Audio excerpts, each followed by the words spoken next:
वज़ीर-ए-आज़म पाकिस्तान ने जो वादा किया था शायद वो वादा पूरा होने जा रहा है। गरीब के लिए इंसाफ और अमीर के लिए इंसाफ में जो फ़र्क है पाकिस्तान में, वो फ़र्क शायद ख़त्म होने जा रहा है।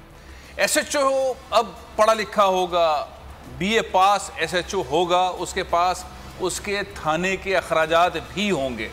बहुत सारी ऐसी बातें जो शायद हम आम तौर पर जिक्र करते हैं और हमें ऐसा लगता है कि पाकिस्तान में नहीं हो सकती, यानी कि मोबाइल के अंदर जो तस्वीर है, जो मैसेज है, ईमेल, वीडियो, ऑडियो, ये सब कुछ अब मुकदमात के अंदर इस्तेमाल होना शुरू होगा। अदालती रिफॉर्म्स के हवाले से एक मुसविदा तैयार किया गया है जिसके अंदर एक हैरतअंगेज़ तौर पर पाकिस्तान में जो इस वक्त मुकदमात हैं, अदालतों के अंदर जो चीज़ें फंसी हुई हैं, उसमें एक बहुत बड़ी इनकलाबी तब्दीली आ सकती है। मैं आपको पहले एक छोटा सा पैकेज दिखाता हूं कि ये तब्दीलियां क्या रूनुमा होने वाली हैं। ज़रा पैकेज देखें, फिर इस पर बात करते हैं। अब सूरत हाल ये है कि क्या पाकिस्तान में ये तमाम चीज़ें एग्जीक्यूट हो जाएंगी? अब जिन चंद हजरात ने इसके ऊपर मेहनत की है, बहुत मेहनत की है, और ऐसा लगता है कि अगर ये चीज़ें हो जाएँ तो वाकई इंसाफ मिलना बहुत आसान हो जाएगा। मेरे साथ इस वक्त स्टूडियो में मौजूद हैं एडवोकेट शहाब इमाम साहब, जो इस कमेटी के मेंबर हैं, सिंध की तरफ से वाहिद मेंबर। अस्सलाम वालेकुम। ये हम सुनते थे कि शायद ये कभी हो नहीं पाएगा, आपने इसके अंदर सिंध की तरफ से नुमाइंदगी की, ये कितना बड़ा प्रोसेस था, और इससे जब ये चीज़ें आगे बढ़ेंगी, एग्जीक्यूट होंगी, ज़ाहिर है इसमें मेरा ख्याल है 2-3 महीने लगेंगे इसको पार्लियामेंट से अप्रूव होने में, सेनेट से अप्रूव होने में, उसके बाद फिर कानून की शक्ल इख्तियार होगी। 100 से ज़ायद तरामीम इसके अंदर नुमाया तरामीम की गई हैं। 700 तब्दीलियाँ तरामीम की गई हैं। आप बताएं, मोटी मोटी चीज़ आपने किस चीज़ों पर काम किया? देखिए, इसका जो बेसिक पर्पस था, जो बैरिस्टर डॉक्टर फ़ारूक नसीम साहब ज़ाहिर है इसकी कमेटी के हेड भी थे, और उनका जो है वो 95% इनपुट भी उन्हीं का ही है। अच्छा। और वो एक बहुत सक्सेसफुल लॉयर हैं और उनकी कॉम्पिटेंस पे तो कोई दो राय नहीं है। हाँ, सही।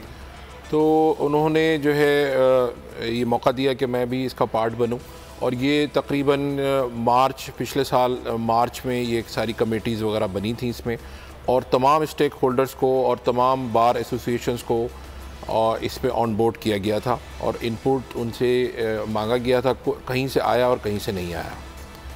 तो इसमें बेसिक आया, कहीं से नहीं आया। जैसे सुप्रीम कोर्ट बार एसोसिएशन की तरफ से 2 लेटर्स लिखने के बावजूद कोई इनपुट नहीं आया। अच्छा।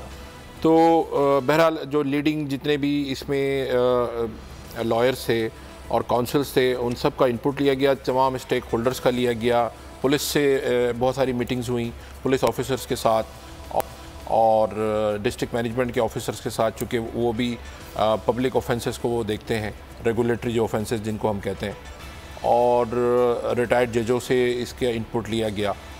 तो और फिर देखा गया कि अड़ोस में पड़ोस में जो कानून राइज है वहाँ पे किस तरह से, चूँकि ये अंग्रेज़ों ने बनाया था। पाकिस्तान पीनल कोड है 1860 का, क्रिमिनल प्रोसीजर कोड है 1898 का, सिविल प्रोसीजर कोड है 1908 का। तो 150-200 साल के बाद पहली दफ़ा ये तरामीम की गई है और इसको सजेस्ट किया है।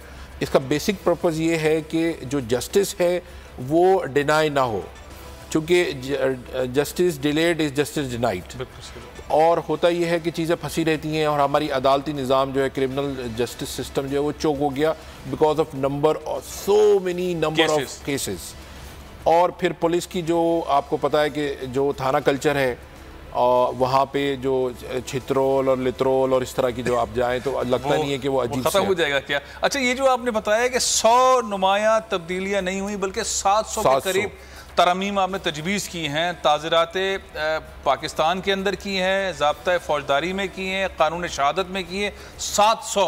अभी आप कह रहे हैं कि SHO से मुतालिक इसके अंदर आपने तजवीज़ की है कि BA पास होगा, उसको सैलरी उस तरह की मिलेगी, उसकी स्टेशनरी का इंतज़ाम किया जाएगा, उसको पेट्रोल मिलेगा, उसके थाने के सारे अखराजात SHO को मिलेंगे। अगर ये मिलना शुरू हो जाए तो वो तो करप्शन की तरफ जाएगा भी नहीं।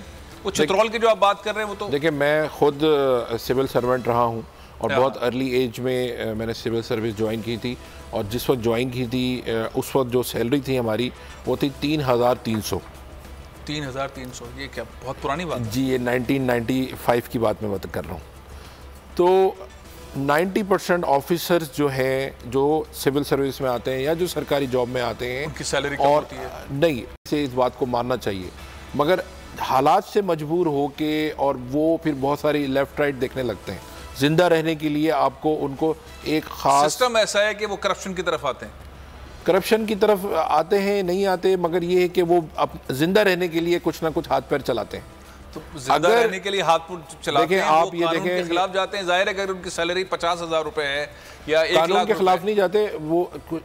आप बर वक्त किसी को रिस्पॉन्स दे देना, स्पीड भी खुश कर दे, तो भी वो बहुत बड़ा एक काम होता है। पैसे बना लेते हैं। हाँ, स्पीड मनी जिसको कहते हैं, मगर मैं करप्शन नहीं कहते। नहीं, करप्शन तो ये होता है कि आप पैसे लेके एक गलत काम करें। अच्छा, अगर कोई पैसे लेके उस काम को जल्दी कर देता है, नहीं तशरीह कर रहे कि अगर कोई काम जल्दी कर दे, अच्छी सर्विस दे दे, तो टिप कहलाएगा वो। टिप है। अच्छा। जैसे आप पासपोर्ट ऑफिस जाते हैं, CNIC बनवाने जाते हैं नादरा ऑफिस में, 100 आदमियों की लाइन है, अगर उसने आपको उस लाइन से निकाल के जल्दी आपका फोटो खिंचवा दिया और 200 रुपए ले लिए, तो ये हमारे पुलिस वाले, हमारे FBR वाले, हमारे कस्टम वाले, हमारे और सरकारी ऑफिस के अंदर जो ऑफिसर्स हैं, वो जल्दी जो सर्विस करते हैं, 80% इसी तरह का है कल्चर। 20% जो है गलत काम करके पैसे बनाते हैं। वो फिर अब वो छोटा 16, 17, 18 ग्रेड का अफसर नहीं होता, वो जहाँ पर डिसीजन मेकिंग होती है, 20-21, वहाँ उसमें फिर वो मिनिस्टर भी ऑन बोर्ड होता है। और वो एक अलग सब्जेक्ट से हटके नई तशरीह कर दी है कि करप्शन और ये जो स्पीडी सर्विस है उसके इनामात, उसके तहाइफ। देखिए, मैं तो हैंड्स ऑन जो मैंने देखा, जो मैंने एक्सपीरियंस किया इर्द गिर्द में, उस पर बात कर रहा हूँ। सब्सक्राइब करें और बेल दबाएं ताकि कोई खबर रह न जाए।